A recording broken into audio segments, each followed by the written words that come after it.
Hello guys, welcome back to my YouTube channel once again. So in today's video I'm going to tell you how to find and copy your Bitget ID, which is known as UID. So before getting started, I want you to like and subscribe to my YouTube channel. Let's get started.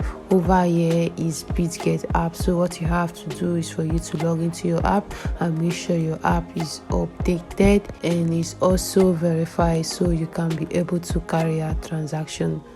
And so let me go over to skip and make sure that you are at the home page. This is the home page of the Bitget, and go over to the left corner at the up side. Let me go over to it.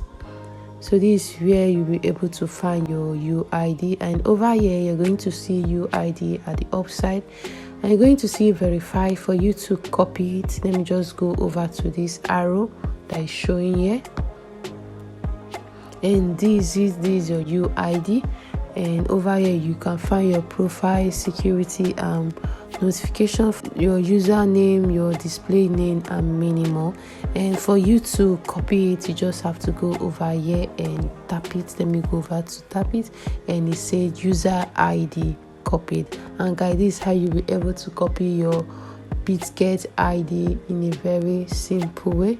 So guys, this is how you'll be able to find and copy your user ID, your Bitget user ID. And this is the end of this video. Don't forget to like and subscribe to my YouTube channel, and see you next time. Bye.